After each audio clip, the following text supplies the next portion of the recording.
Welcome back. This is the Second Take Show, Episode 3. Owen Casterline, Sam Sweatman. We're back. Just us today, though. We had a special guest, Connor Heyman, last time, talked a lot of baseball. But today is all football. The football season is upon us. 2.5 weeks to the regular season. Super excited. I honestly haven't been this excited for football season in a while. Something about it this year felt like it was extra far away and it felt like waiting extra long. Obviously, Mhm. college football, super excited for that too, but am more of an NFL guy. I do like watching college football, and sometimes I do like watching it more, but I can't keep up with it. There's a lot more going on, way more players. I just wait for the draft. I wait for the Yeah, draft, and then I really figure out who everyone is. You're much better at it though. That's like I your try. I try. I don't know. I'm more of a college basketball over NBA guy, and then NFL over college football. Like that's kind of how I am. But I try with college football. I mean, I'm in a house of all Alabama fans, so yeah. you know, kind of have to be on my toes at least a little bit. Yeah. Um, Packed show today, though. Can't wait to talk about some of this stuff. It's a NFC East preview. Mm. I'll talk about the Giants. Sam will talk about the Eagles, and then we each have our rankings in the NFC East, how we think the division is going to shape out. Um, Definitely going to be different. Definitely Yeah, going to be different. But we'll start off. What was your favorite thing that happened this week in sports? my favorite thing that happened this week in sports. I've got a couple, but I narrowed it down to one. I'm gonna go with Andrew Painter having an outstanding outing against the St. Louis Cardinals yesterday. Big win, 12-3 was the final for that. I'd mentioned literally last show about how I was worried about Andrew Painter's command, but he has really proven me wrong with that start. He was fantastic, very in control, 5 hits, 8 strikeouts, only one earned through seven. I mean, I'm not asking him to do that every single game. I'm not asking any pitcher to do that every single game, but that is really encouraging to see from him. Yeah, Seeing definitely. he looked great. The fastball feels like it's finally getting figured out. Kind of had these Cardinals hitters on their toes, and the Cardinals are kind of hitting a bit of a groove lately. They're starting to figure it out a little bit. I mean, not that they were bad before. They've kind of been a surprise team, but they've been winning a lot of series recently, so it was nice to get that edge on them. We're losing right now, but still won the series regardless. So Phillies 8 wins too, 8 wins in a row. So got to be encouraged by that. And the funny part is that every single thing that I said for my what was it? It was draws and flaws. Yeah. Everything that I said for my flaws, the Phillies have been amazing at since I said it. Boma's been Bullpen. like, yeah, the bullpen's been outstanding. Bowman's been our best hitter. Nola and Painter had two amazing outings during this 8 game win streak. I am very, very happy that I was wrong on that. You know, as somebody that likes to be right about sports, I can swallow my pride for two seconds and just be like, okay, yeah, at least we're playing good baseball right now. I'll always take that over it. Yeah, definitely. Yeah, and shout out the Cardinals, man. I did not expect them to be anything good at all. No. And they find themselves a game over 500 and only 4.5 games back of third wild card spot. Good for them, man. Lots of young talent there, lots of exciting young talent. JJ Weatherholt, Jordan Walker. Can't wait to see what they turn out to be. Hmm. Mine is also baseball, and it's the Tampa Bay Rays' recent skid.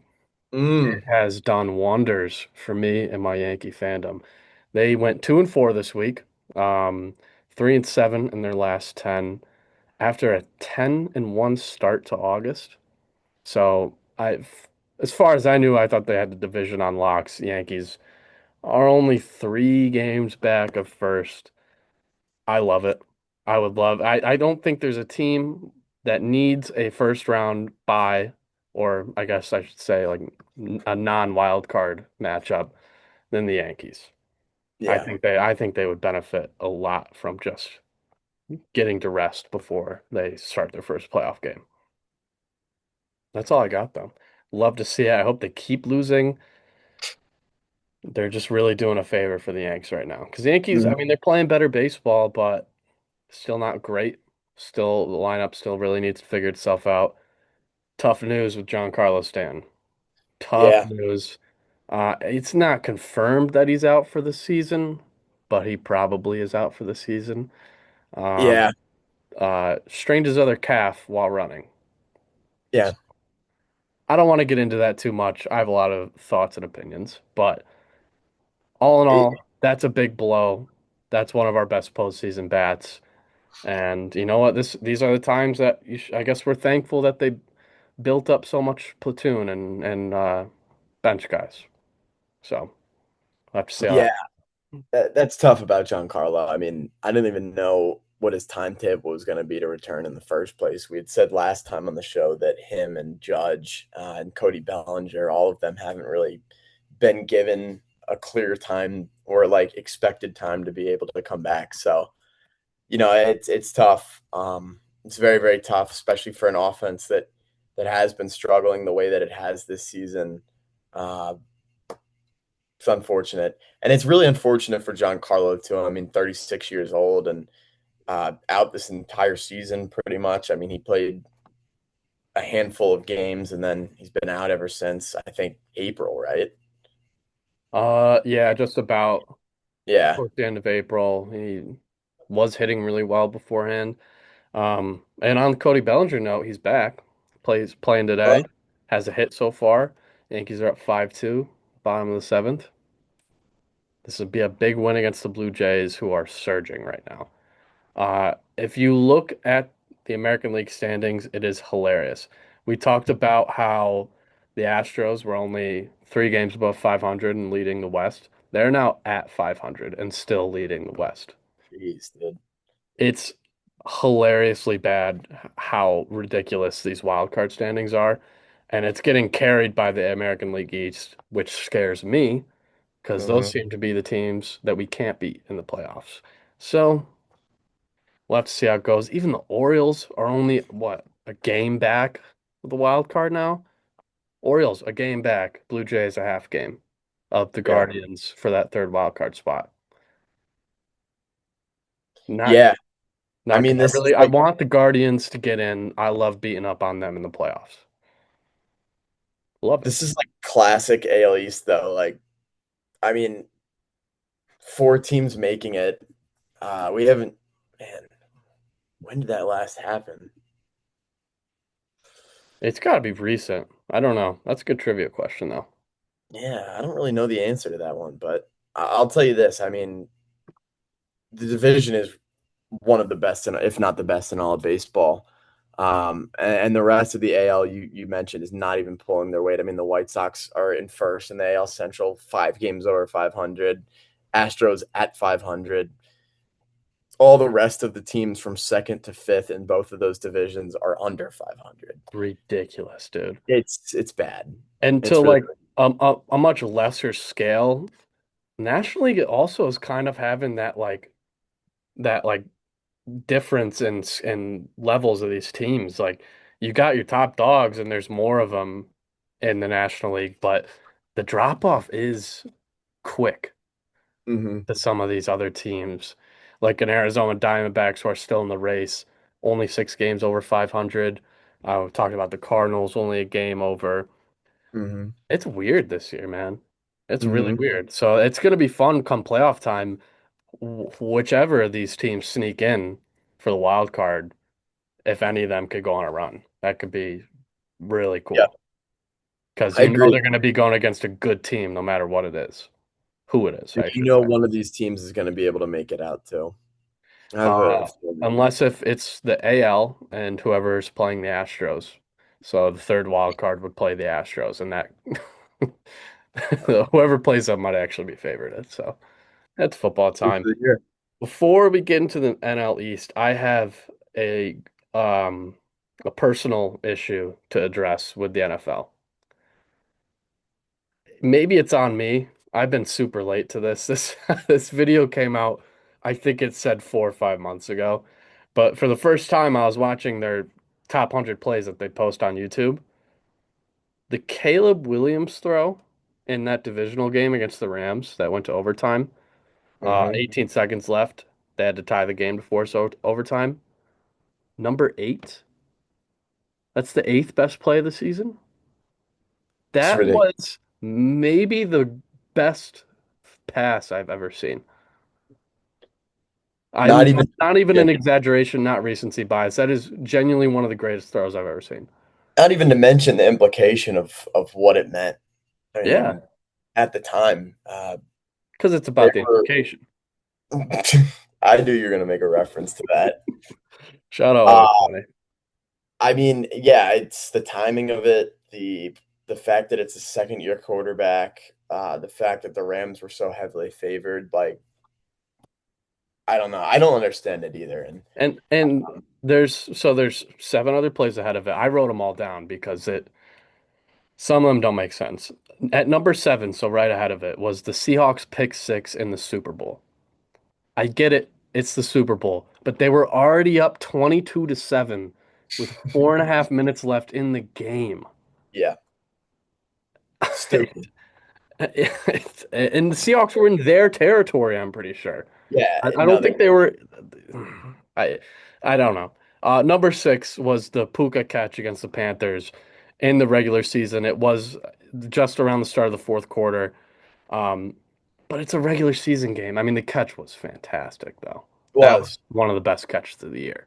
Hmm. And it was a banger game. It was a But great I game. mean, Probably I'm not here. you compare the two, and it's like, because I'm trying to be fair. I'm looking like not only the play itself being incredible, because that's an important factor, but you also got to factor in the stakes a little bit, because Hmm. that just ups the ante. Um, Another highlight at number five was the Colston Loveland touchdown.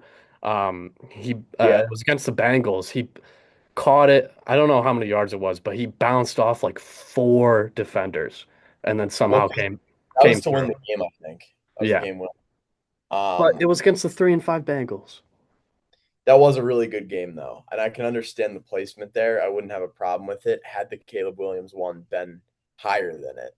Yeah, I and don't that's know. the kind of the story of like the rest of these. You know what I mean? I don't understand it either because you can't even say it's like a name value thing because Caleb Williams is a pretty popular player. Like, and if even if you do want to make that argument, which is a lazy argument to even begin with, it shouldn't matter who is throwing the ball. I mean, No. but but Number four though, this one I've one of my bigger issues with. Um, this was the Seahawks 2-point conversion that got turned over, or how should I explain this? It was the Thursday night football game against the Rams. Um, it was to tie the game, and they were in like the third quarter, I think, maybe the beginning of the fourth. It was that questionable call where they called it an incomplete pass, mhm, but then they recovered it after the play was called dead, and then they ended up giving them the 2-point conversion. That's yeah, questionable play. We're putting that in the top five, and that's arguably the most questionable play of the season.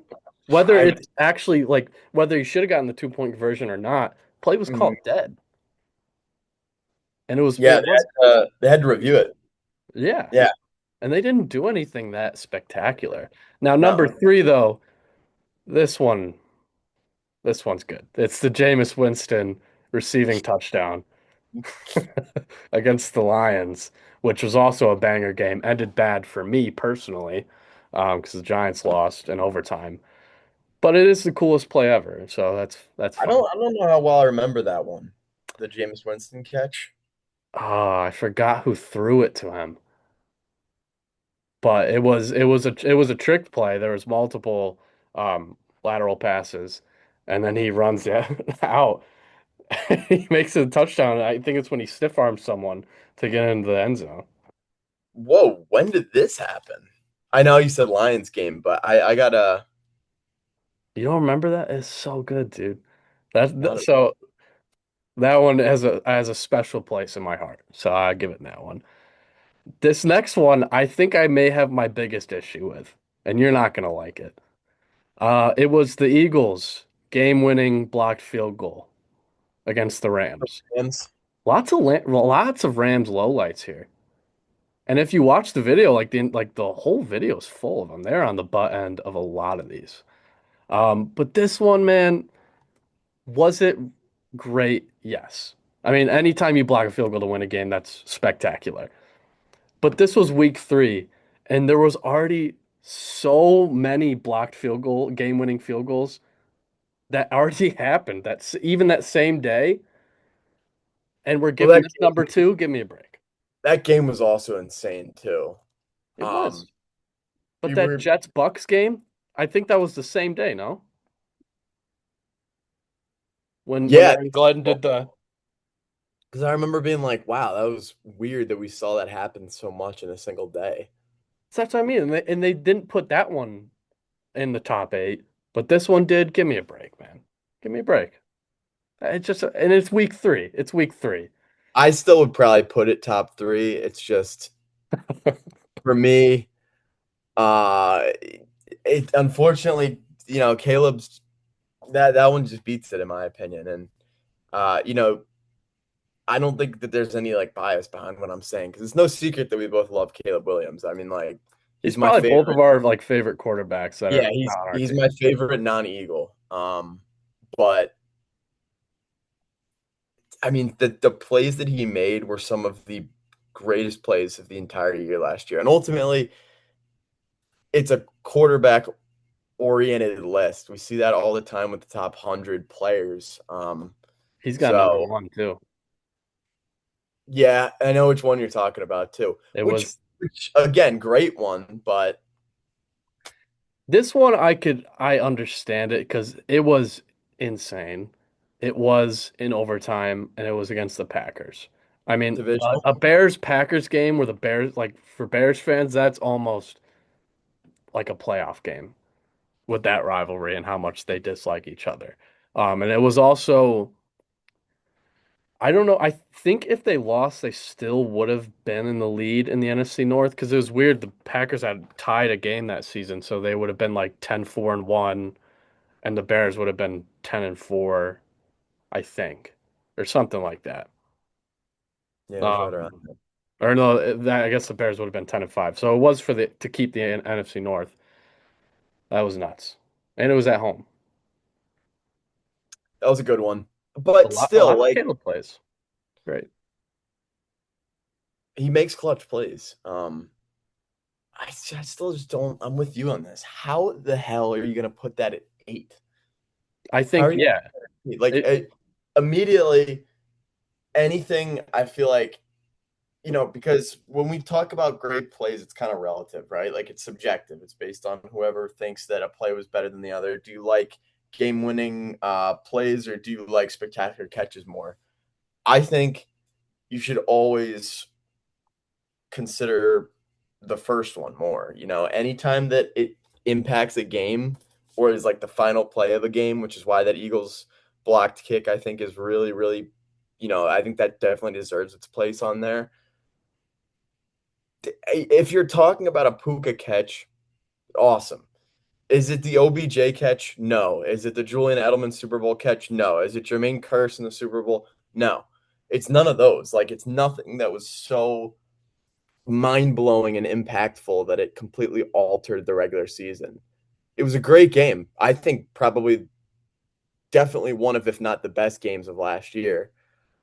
But it doesn't really warrant that spot on the list. I don't even know if that's top 10. For me, it's bottom tier top 10. Not liking that. top 10. It's Puka top cat. 10. I would suggest watching it again. It is You can't put it like when you think about it and like not actually watch it, you're like, oh, it's just a catch. When I rewatched it, I mean, it's deserving. look, no, and I remember the catch, but the we're doing the implication again. The implication of everything, as Dennis would say, is it's just not as substantial. I mean, they won that game by the will of Matt Stafford. They didn't. Um, and I mean, sideline catch, one hand, like, sure, that's an awesome catch, but that Caleb Williams throw, I mean, to get out of the pocket and deliver a throw like that in On that the back situation, foot, dude. On the back foot after you dropped back like 15 yards insane. or 10 yards. That should be unanimously the number one. Yeah, I I mean, don't have an issue with what's ahead of it, but just the fact that these things are ahead of it. Like I don't have an issue with any of these being in the top 10, but that one mhm. for me personally, that's probably number one for me. I Yeah, I, I think I mean I know they lost that game, which I guess could be a factor as well, but it was still great. It was incredible. Um, but enough. That's the rant. Tough look for the NFL this offseason. Don't even need to discuss their top 100 players list. yeah, That it's was bad. bad. That was really, really bad. I think Lamar Jackson was kept outside of the top 50. That's all we really need to say on that. Um, NFC East preview. You excited? Yeah, I'm excited. There Of you course are. I'm excited. Come on Uh, now. you Football's back. Who wants to go first? Me or you? Let's talk about the Giants a little bit first. All right. Yeah, so we'll go Giants and we'll talk about the Eagles and then we'll have our standings for the NFC East. Highs and lows. Um, I think regardless if you ask anyone how they think the season will go for the Giants, whether they say it's going to go well or really, really bad dumpster fire, I don't think it's arguable that this is the best roster they've had in a long time. I think the names on the list, and especially the last 2 years, Yeah, they've drafted so probably. well the last 2 years. I think they've really built such a strong team with good chemistry between really exciting young talent and veterans who are leaders. And some of them even bring like actual talent to the field.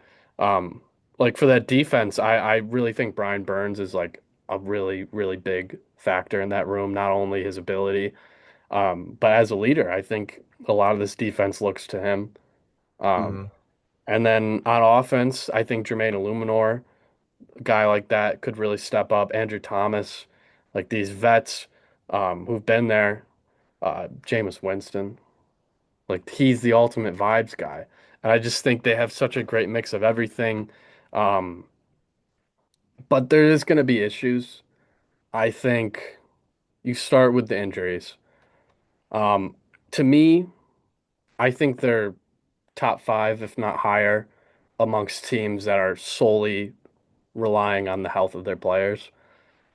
And what I'm trying to say is you look at the good teams like the Rams, the Eagles, I put in there, the Niners, Seahawks, obviously, is if someone goes down, you kind of trust their depth to take over and Yeah. at least give you like competent football. Yeah, next man up. Yeah. Yeah. And I think the Giants, what their biggest issue is the lack of that. My And thing with that, because I totally agree, is, and I guess I'm kind of just saying what you're saying, but in a like sort of different term, but we're kind yeah, of getting to the same point. A lot of these teams, you obviously don't want to go to your backups. Like that's like you want your starters to be on all the time. But you have guys that permitted the whole team doesn't go down, which completely throws you off the rails, can be effective. The Giants, if you plug some of these guys in, and I know you're going to get to one in particular that I really, really want to mention, it's going to mess up a team completely because they're just bad players. yeah, Like that's the difference, I think. But yeah, go ahead. yeah, exactly, dude. And they've got so many like key positions, like hot spots to where not only are there commonly injuries, but it happens to be their worst depth spots in the team. Um, I'll mention neighbors first just because I think the wide receiver room is Did you see the video of him saying Oh wait, I think I know my exactly what you're cowboy talking name is Melvin? when he's wearing that sweater. Yeah, not a good look. He also Oh, had God. some like I'm he was just gonna given a normal ass press and conference, and someone asked him like something about the injury, and he's like, "Yeah, I feel like the demon's awakened." I'm like, it's like whoa, 9 level comment. that's not me. That's nine.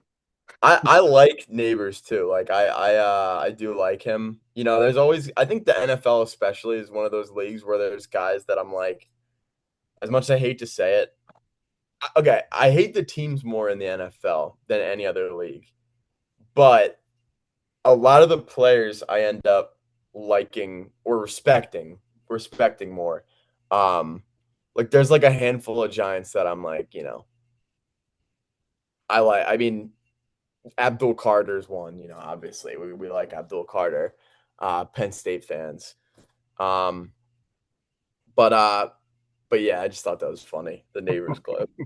He's had a But yeah, couple. He's had a couple this offseason, he's but had a few.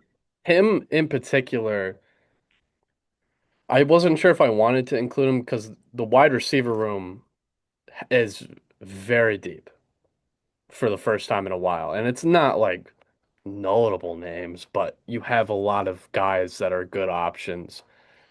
You've got still got Darius Slayton, who tough year last year, but can be good.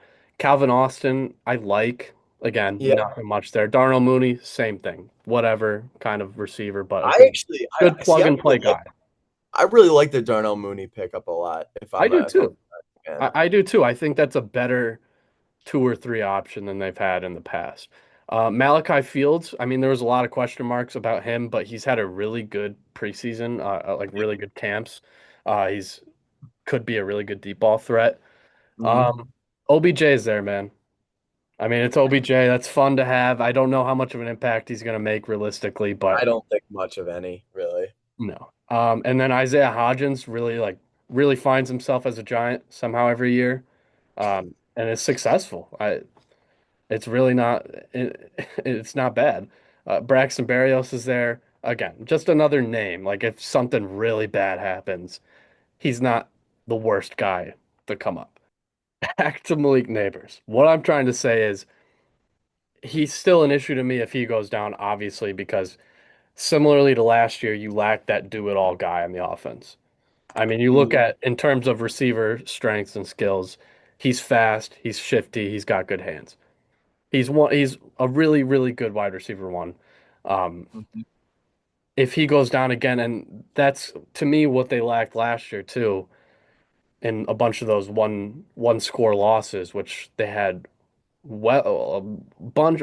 I would probably say well over half their losses were one loss games or one score losses. Yeah, they did. Because I And remember that being a big factor about last year's the what if that the Giants had around yeah, them. And and I hate to be like that, but it's hard to think. What if you had some of these guys who were hurt? I mean, I know it could only be one player, but if that one guy was there, could that have made a difference? And that's really what I'm trying to get at with these guys. So him, that's going to be an issue. Um, number one of them for me is the tackle position. Man, if Andrew Thomas and Jermaine Illuminor go down, that's my name. Yep. Andrew that's Thomas. Yep. that's not good. That's Hmm. really not good because then you're stuck putting a bunch of guys not only who lack talent, but are probably playing out of position, which was a Yep. big issue last year before Andrew Thomas eventually came back. He is so important. He's probably the most important guy on the entire offense. If they don't have him for a majority of the season, I don't think they win a majority of games. Um, No. Jermaine Illuminor, similarly, had a really good season last year. He's another one, a big factor of this O line. If he goes down, it's going to be tough. And yeah, I don't even want to think about it.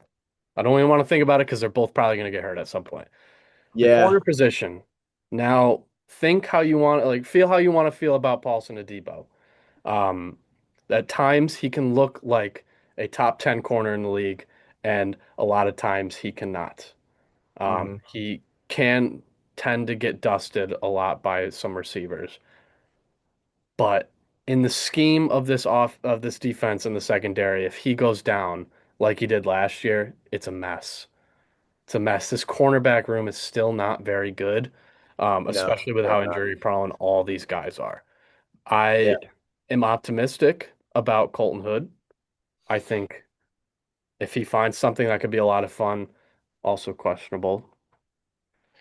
Not great. But it's just not a very deep room. Deontay Banks doing what he does every year, having a good preseason, and then he gets to the regular bad season regular season. and Yeah. shits himself.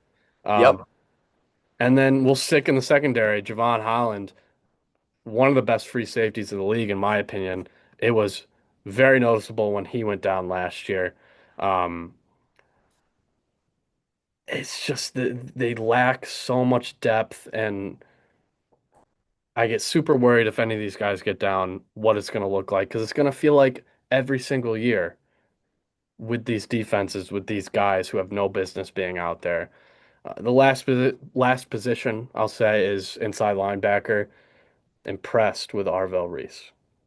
Very impressed. I mean, transitioning him into an off-ball linebacker and him doing really well with it, that could be exactly what the Giants need. And then Michael McFadden, he's another dude who finds himself on the injured list a lot. Tremaine Edmonds, he's a giant. He's going to be playing. I think he probably will play over Michael McFadden. He is Um, going to, yeah. that's another position where, for some reason, we just have guys drop like flies, and we're end up playing these third and fourth stringers. Hmm. So basically, all of the defense and offensive line. That's and if these guys go, if even one of these guys goes down, I think they can be in trouble, Hmm. like bad. And that's where the rebuild comes in because it takes time to build depth and it takes time to Right. develop talent. So to say that the expectation is playoffs this year, I think is a stretch, although on the same note, I do believe they can. Um, but it's still somewhat of a rebuild. And I've kind of come to accept that. But I'm just going to sit and wait and see how the season goes because I felt optimistic last year and we saw how that went. I just think This they have team needs a lot more organized, a lot more leadership. They're a lot more organized, better head coach, um, a direction in what they're doing offensively. Feel good.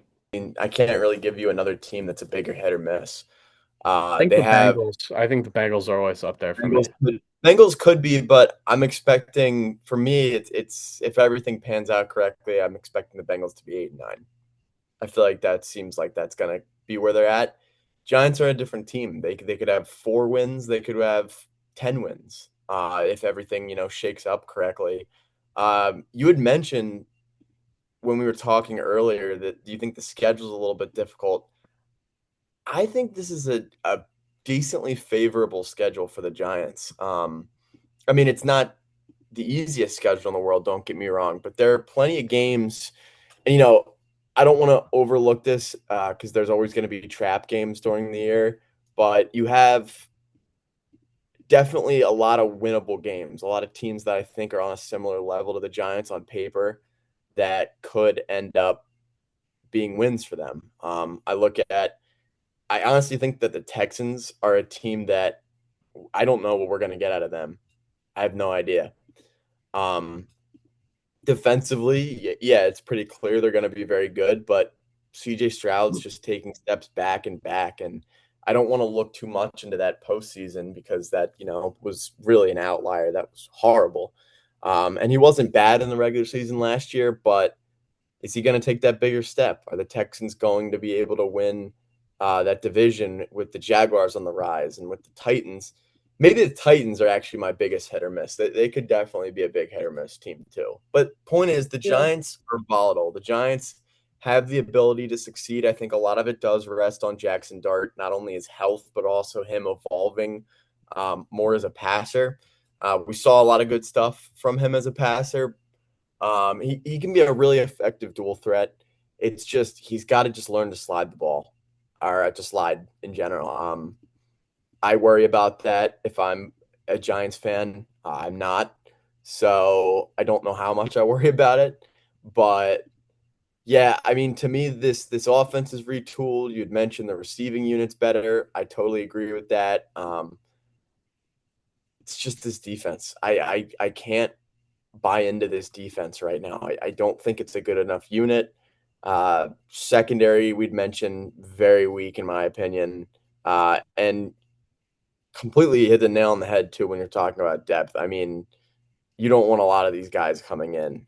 We know the front seven's going to be really solid even without Dexter Lawrence, but the big question is, does John Harbaugh come over, bring that CEO type leadership, and get his guys inspired to play? Because last year, I feel like they already were inspired to play.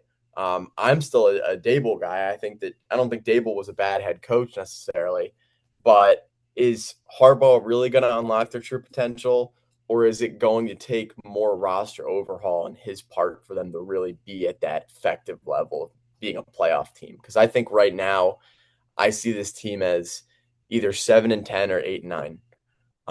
I don't see them as a playoff team.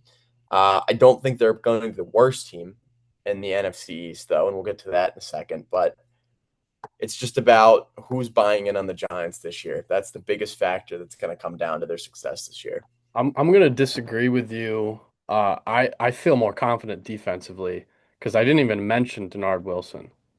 I think he is gonna really, really reel True. in this defense because under Shane Bowen last year, it just felt all over the place. You have so much talent and you can't Yeah. figure out how to stop the run even a little bit. Well, I and think, that's fair because Bowen was just such a horrendous coordinator, and we saw what Denard Wilson did with a really injured and kind of reserved Titans defense. So I will give you that. It's just I just don't know if a lot of these guys have the ability to take it to the next level. yeah, I get it. And then last thing I'll say, back to the schedule. I think it is a tougher schedule just because. So before the bye week, very favorable. Hmm. Got Tennessee, Arizona, Washington, New Orleans all before the bye week. So I would expect to finish with a winning record before then. Houston on the road, I think can be a tough game. I think that defense could really cause a lot of trouble for the Giants. Also, who's even going to be playing for the Giants on offense? Who's going to be healthy still? Um, at Los Angeles, that's going to be tough. Yeah, Oh man, it's a Monday night football game. We're just going to be put on stage to get killed. yeah, it's a tough one. It's going to be That's, tough. It could be a sneaky game though. Jackson Dart did like to perform in some of those primetime games. We won't talk about the Patriots one where he got absolutely thrown into the yeah, sideline. And then Dallas week one, Sunday night football, I've got PTSD. why Hopefully is we it beat them. every single year these teams play opening weekend? I mean, All I can think about is when I see Sunday night football week one is 2 year, or was it 2, 3 years ago? It was our sophomore year. I was so excited. I was sitting in my bed watching this game just to watch them get killed 40 to 40 nothing. to nothing. Oh, that And then was after the bye week, that's where I think it gets really tough. You start with in Philadelphia, yeah. Washington, whatever. Jacksonville, that's going to be a tough game. You do get that at home. Indianapolis, I like that for the Giants. I don't think the Colts are going to be very good this year. The Niners, that's going to be tough. Seattle on the road, might as well call that a loss already. Cleveland, it's another still a good defense, but I like that game. And then Detroit, Dallas back to back on the road. I don't love that. And then you end the year with Philly, especially if we're in a close position to try to get into the wild card or maybe keep a wild card spot. That's not the best way to end the season. Um, but again, it's very up and down. Like you have these tough opponents, and then sometimes the week after you got someone more favorable. Um, Mhm. just have to wait and see. I think a lot of teams have worse schedules. Like, granted, there are a few games that are going to be difficult. The Rams are going to be the best team in the NFL. They're not just going to be embarrassing you guys on Monday night. They're going to be embarrassing a lot of teams in prime time, or just weekly. Uh, Texans, I can understand your perspective, but most teams in this division, as is the case with a lot of divisions, they're going to be splitting their matchups. I would fully expect the Giants to split all three of or all three teams in their NFC East. Uh, because I feel like it just happens every single year.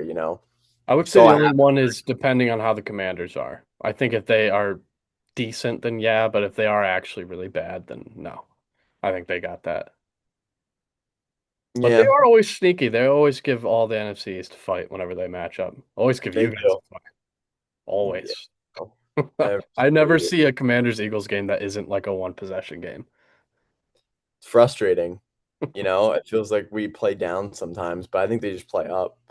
Yeah. I mean, granted, like, yeah, this is a tricky schedule, but it's like I said. I mean, I think that the fact that the AFC South and the NFC West are our two division matchups. AFC South is, I think, an emerging division, but it's not there yet.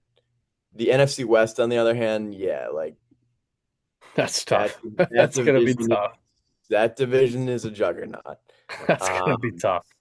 Really. yeah, yeah, that's gonna be a tough one. But like I said, I am curious to see what Harbaugh does with this Giants team. It's gonna be weird seeing him on the sidelines of a team that's not the Ravens.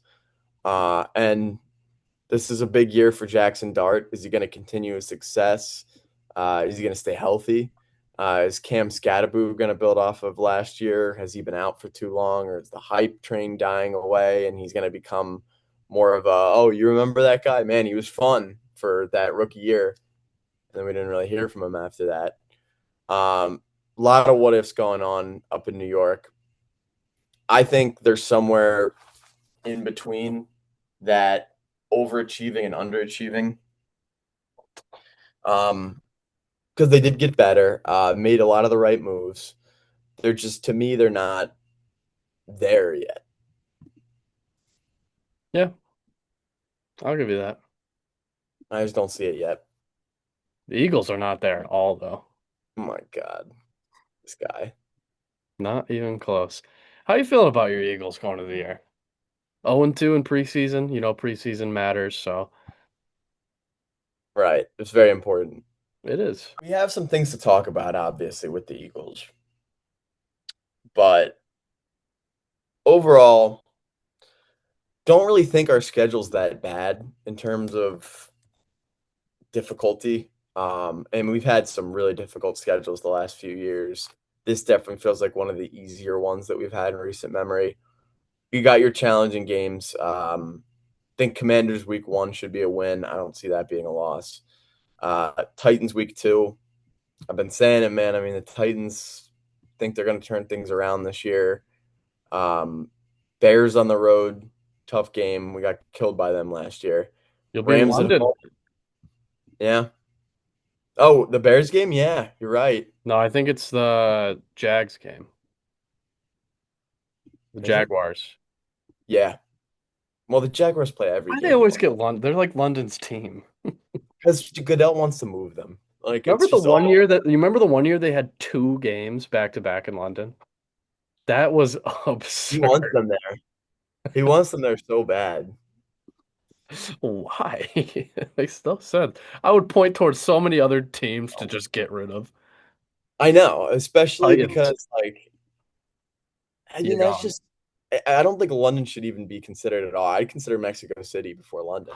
Like Yeah, the definitely. airfare is going to be insane if you're over in London, but I digress. The schedule, I'm not going to go week by week here. I was kind of in that direction, but I'm going to save everybody the time. We've got some games I'm feeling confident about. I have never been somebody that ever buys into the Steelers. That is the definition of a 7-10 or 8-9 team. We play them week. We play them Week week. 11. 7, 8. Week 11.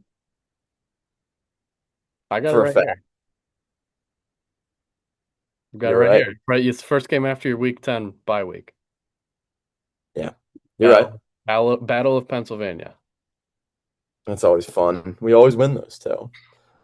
And Pittsburgh. then we both get lucky by being able to play the Cardinals. They're going to be terrible.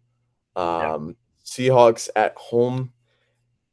The thing with this schedule is the hard games, for the most part, feel like they are at home, which really saves us a lot. I mean, we got the 49ers on the road and we got the Bears on the road, but you have the Rams at home.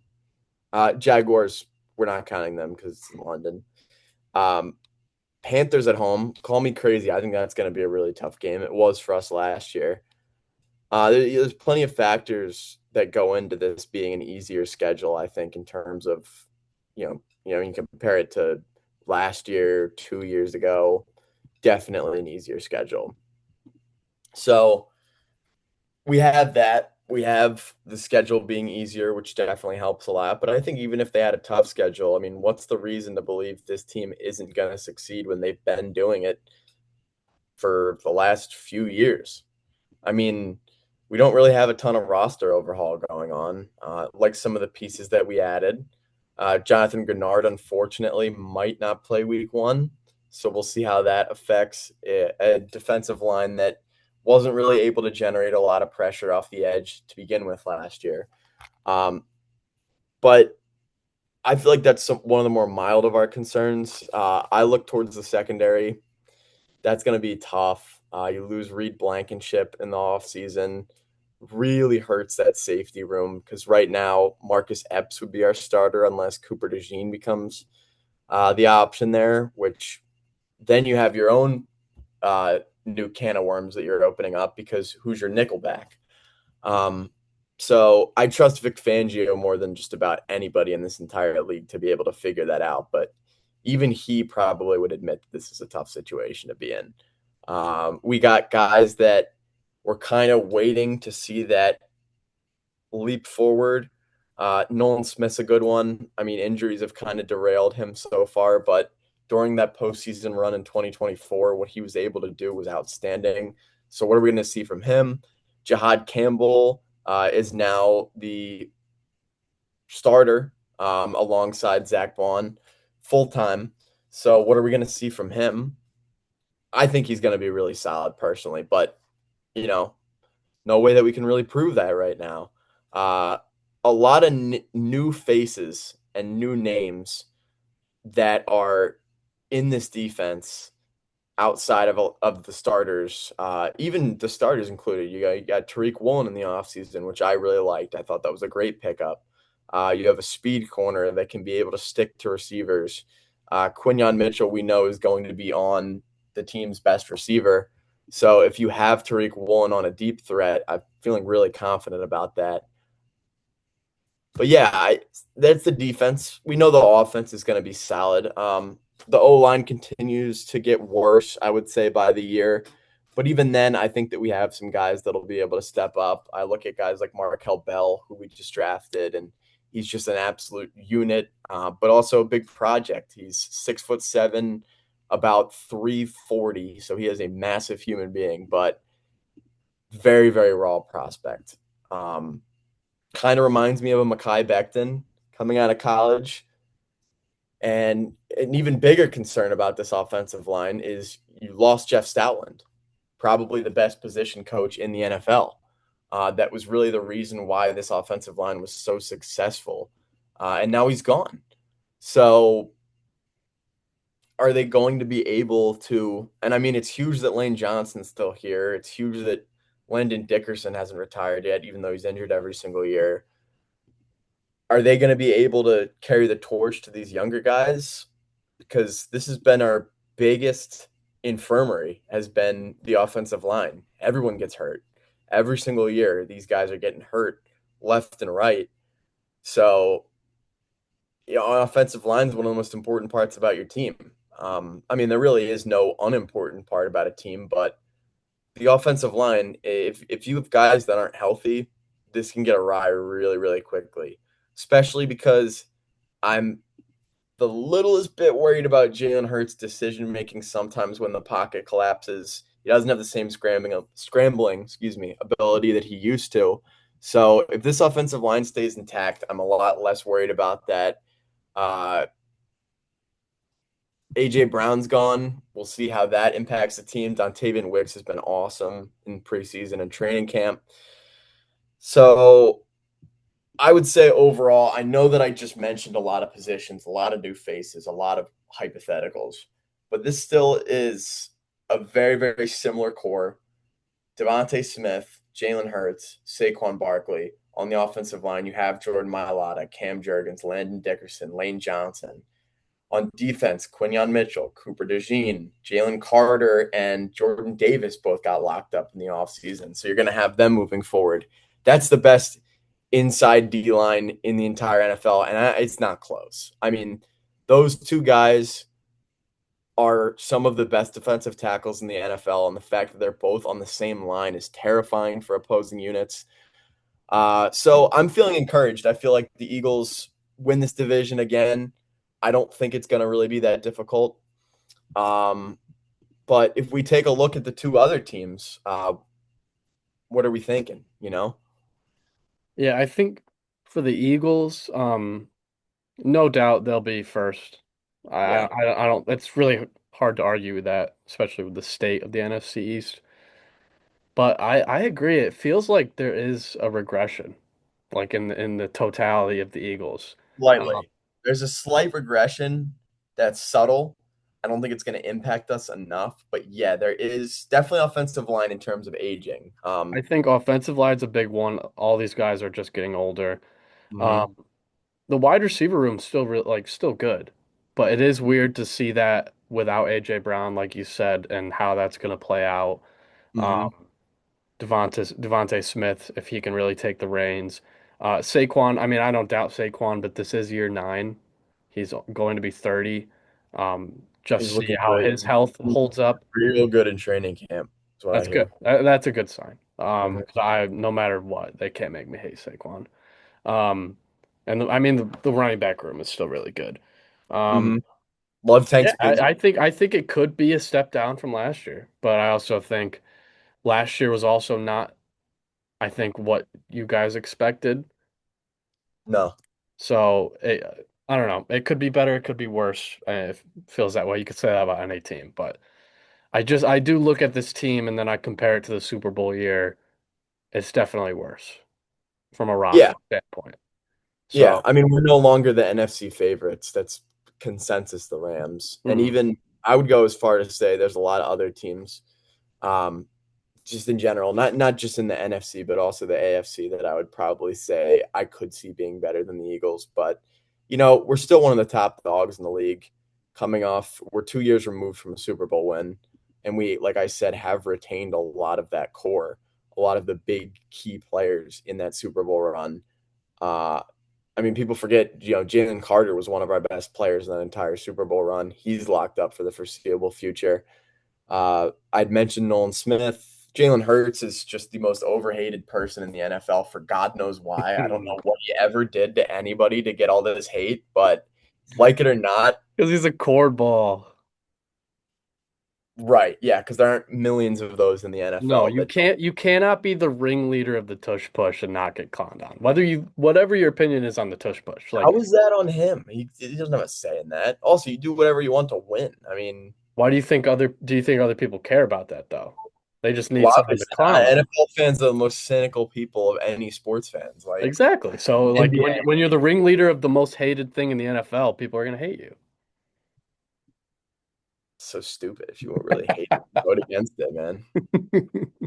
Keep getting 10 votes every single year to keep it. So, also, other teams can do it. I mean, the Lions have the best offensive line in the NFL. You're telling me you can't get Jared Goff into that? Like, Mhm. it beats me. It's beyond me. But yeah, going. Let's talk about the Cowboys and the Commanders, the other two. The other guys. Um, And yeah, the other guys. the other guys. So I think I want to start with the Cowboys first because the Commanders, to me, are a much less notable team as of right now. I think we can both agree on that. Yeah. Um, Cowboys for me are still number two in this division. Um, Even if the Giants do outperform what they're expected to do and say they go 9-8 or 10-7, I really still think that the Cowboys are gonna have a better record than them, or at least have a tiebreaker over them, or whatever the case is. Um, we hate to admit it, um, but they do have a good roster. Uh, and I got to give Brian Schottenheimer credit. I thought that was a just completely out of left field hire, but the things he did last year with that team can't really overlook that. And I think that I'm a mature fan in that Dak Prescott is maybe the worst postseason quarterback I've ever seen, not named CJ Stroud. But the guy in the regular season is a beast. And I would go so far as to say that he's top 7, 8 quarterbacks in the NFL. He's a really, really good quarterback. Be an MVP Uh, candidate at times. right. And he's always going to get you a ton of passing yards. Um, he's accurate. He's a really, really good passer. And the big thing with the Cowboys for me is that offense is electric. Javonte Williams, huge step up. Did not expect him to be that good. Uh, Jaden Blue, you were saying before the show, could If be he something. plays, we'll see. We'll see what He could be, happens. I expect them to split carries, those two. We know this offense is going to be amazing. It's just this defense is just not good still. Um, I'm not saying that they. I mean, they were, and this is like I can barely even like say this because they were so bad. But there were times where, especially towards the end of the year, where I felt like they were a little bit better because they were just so horrendously bad under Matt Eberflus, No, who's never. yeah, they did play better towards the end of the year. They did, but I mean, they just dug themselves into the deepest grave because of how they started the year. I mean, they were bad, Yeah, really, really bad, yeah. and we see them get a little bit better, mostly with youth pieces. We want to highlight a few of them. I mean, Caleb Downs, no secret, he's the best safety in this class. Really, really good pick for them. Siobhan Revel, I really like that pick if he can stay healthy. Out of East Carolina, second round pick. Probably would have been a first rounder if he had stayed healthy. Um, I'm sorry, he was a third rounder actually. But Quinn again, Williams got his bag. yep, Quinn Williams got paid. I think He's he's going going to to be be really good on for them. Gary. I think so too. He's a really good Uh, player. I think really last year what kind of just set it off was the whole Micah Parsons. That whole drama shows yep. you how good Jerry Jones is with his players. Letting him go was really not good for that defense, No, and it showed. no. And he went to Green Bay, and when he was out, Green Bay was significantly worse on defense. Like, it's just how good Micah Parsons is. Hmm. But I'll give the Cowboys some credit. I think they're going to be one game better this year, um, just because you don't have Eberflus anymore. You know that your heel is going to be your defense, and I think that they did an okay job retooling that defense because I mean we thought they were going to be bad last year. We didn't think they were going to be that bad, and they were No, they were really bad. terrible. So I'm thinking right now with the Cowboys, we know what's going to happen. We're going to split the series. Both of us are going to with the Cowboys because it feels like that's the case every single year. It's just about shutting down that defense or that offense and not making mistakes against that defense Yeah, because Cowboys were a 7-9 team last year. They had some games where they looked really really good. They had some games where it was just evident that that was the worst defense in the NFL. yeah. So if they can retool that just a little bit, I think they get a game back and definitely are a more interesting team than last year. Like a lot of teams in the NFL, they're a more interesting team Mhm. now. I think in terms of the schedule for the Cowboys, theirs is tougher than the Giants and Eagles because Yep.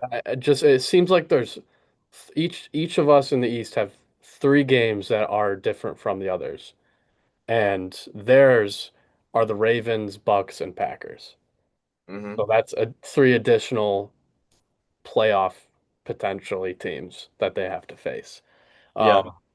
But the big thing this year, I think, with the whole NFC is I don't think you're going to see a lot of teams with super high win totals because there is so many good teams in the NFC this year.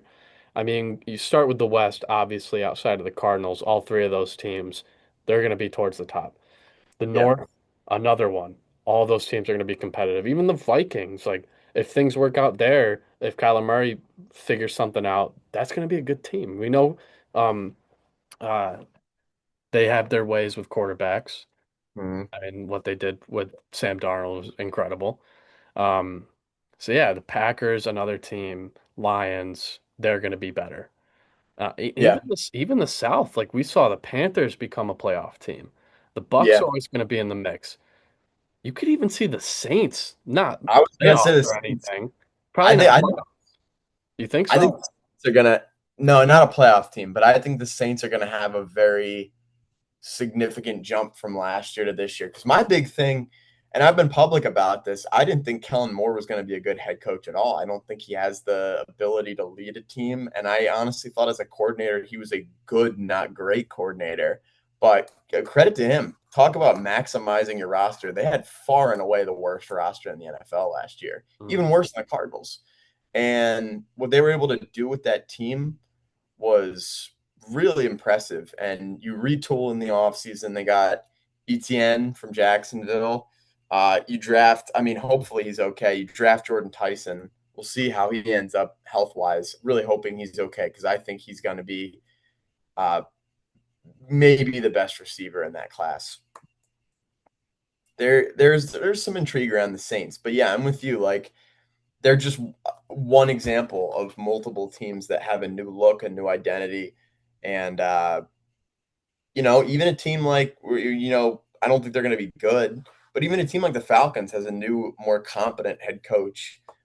They have a lot of new faces. The defense is young. There are things to be excited about almost all these teams. Just like when we were talking about the NBA, there's some reason that you can have excitement about these teams.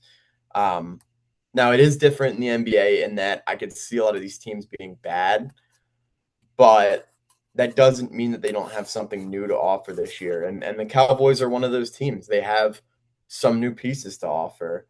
Um, so I do think we kind of know what we're getting out of the Cowboys most every year, and I think we're going to continue with that trend, mm. but expect it to be a little bit better. Yeah. I just think now more than ever, it's like more than previous seasons, I should say. It's going to be interesting to see how things shake out in the NFC because for Yeah. for once, I really don't know.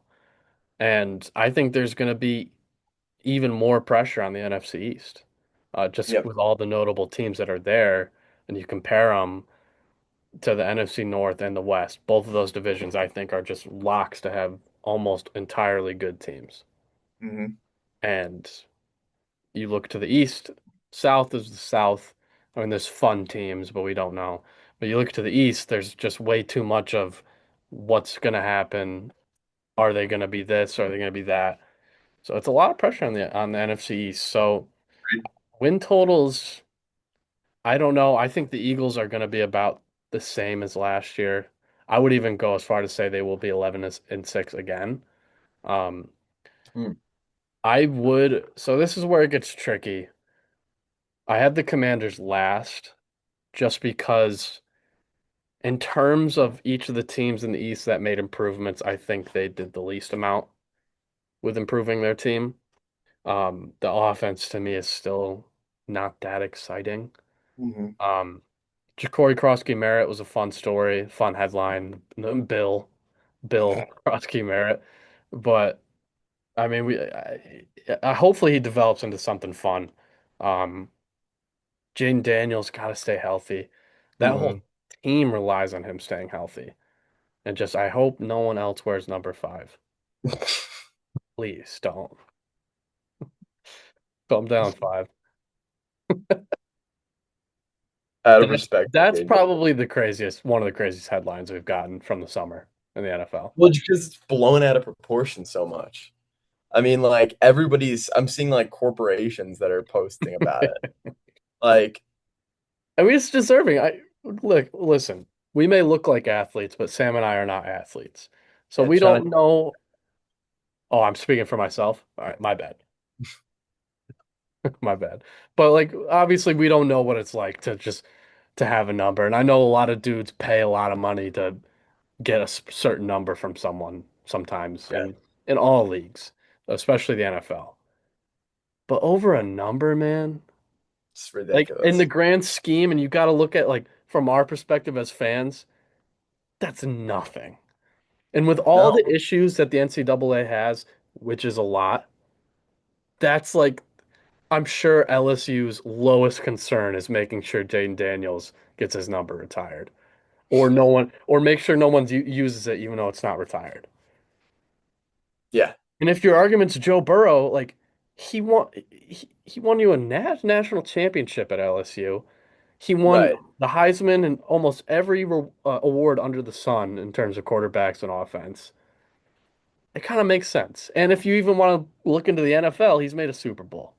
Mm-hmm. So what are we doing here? You know what I mean? You got more Yeah, to prove. way more to prove, dude. Like my whole Not thing, why would you do that now? If like give it some time, I'm sure they were gonna retire your number. You're a freaking Heisman winner. and he's been out of the of college for 2 years. Like, it's Exactly. not many teams are gonna retire your jersey as soon as you graduate. Like, it doesn't really. I don't get it. Which is a shame because I really liked him a lot. Now, like, I feel like this is all people are gonna remember for a whole season. You know, Clown move. every time he has a bad game, that's what you're gonna hear about. You're familiar with being a clown. That's a clown show move. All right, you know what? You're a clown. I moved on from that. Hey, I don't do clown stuff I'll see it anymore. when I believe it, champ. He's gonna love this. He's gonna love this. Hopefully, he's listening. Yeah, that'd be great. Um, it gets tricky with the two and the three in the NFC East because with what the Giants could be, I think their ceiling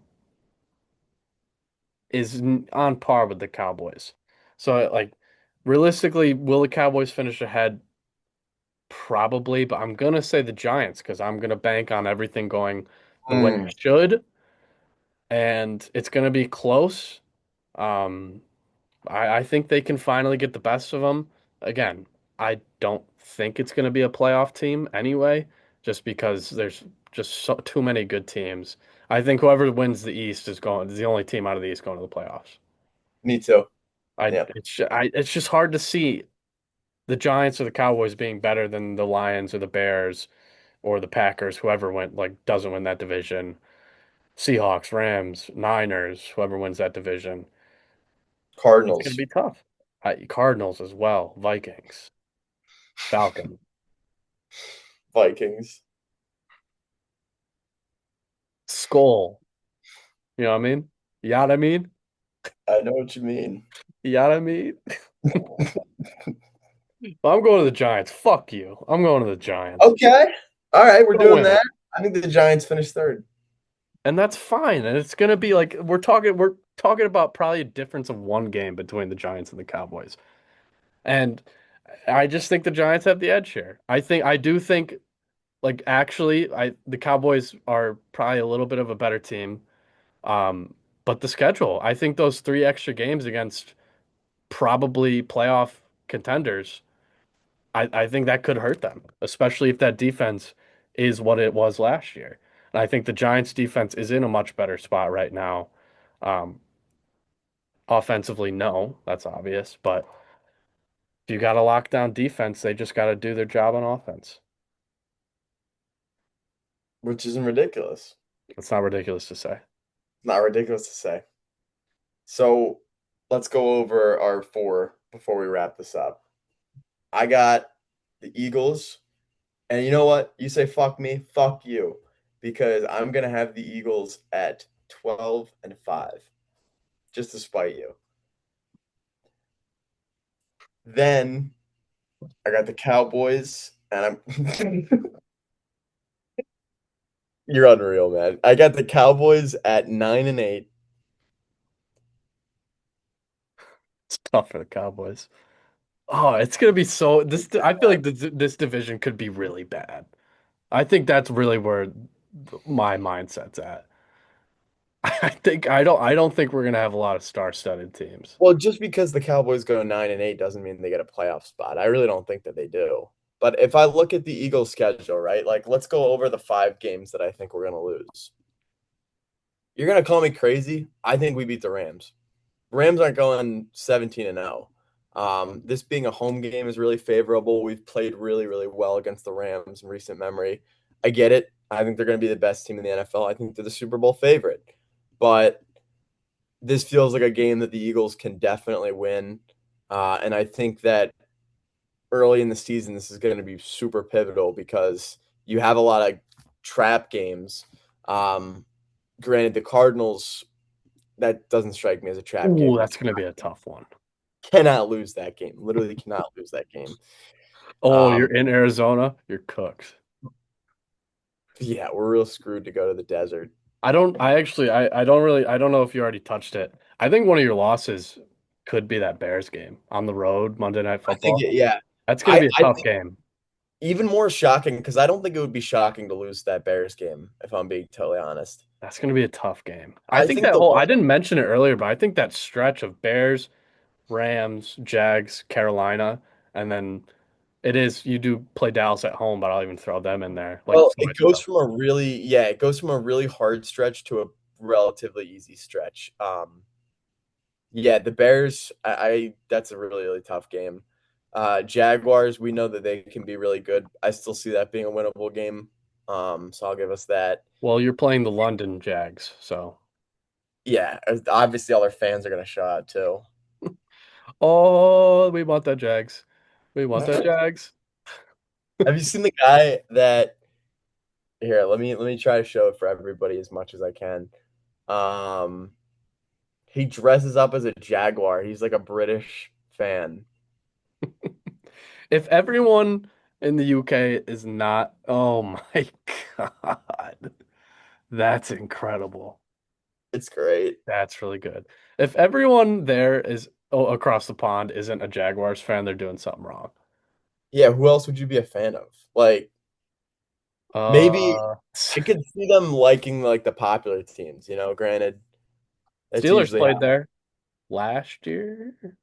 Steelers well, played overseas somewhere last year. I forgot where it was. if you're a Steelers fan right now, you're not getting any entertainment out of being a new fan. The only reason I remember that game, I don't even remember who they played, but they were in an overseas game. I was up watching it because it's tough when those games are on Sundays and we had a long night Saturday at school.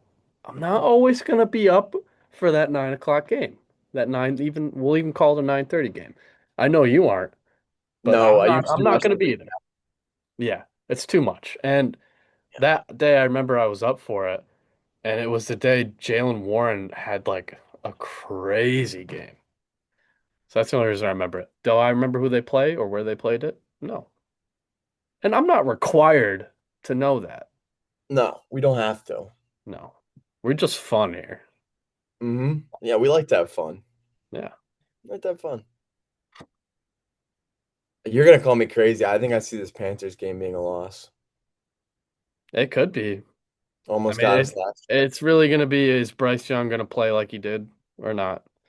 We talked about him a lot last year, being like he makes or breaks these Carolina games. Because if he's Yeah, playing literally. well, he looks like a freaking superstar. But Some of the passes when he's he's not, had. it's bad. We're talking like under 100-yard passing games. Yeah, it's such a weird duality because he can go for 330 too, just as easily. Like I don't really know what to make out about him. So that's why I feel like you can't have any sort of like definitive, yeah, we're gonna win that, we're gonna lose. I mean, you really can't win any game, but let's be honest, like there are some where you can.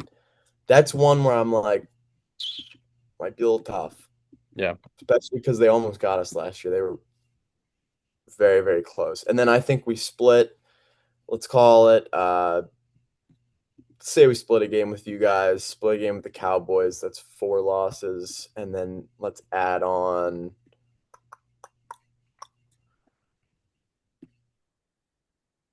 hmm, I could Lose see to us, Indianapolis, lose to Seattle, lose to Houston, lose to San Fran.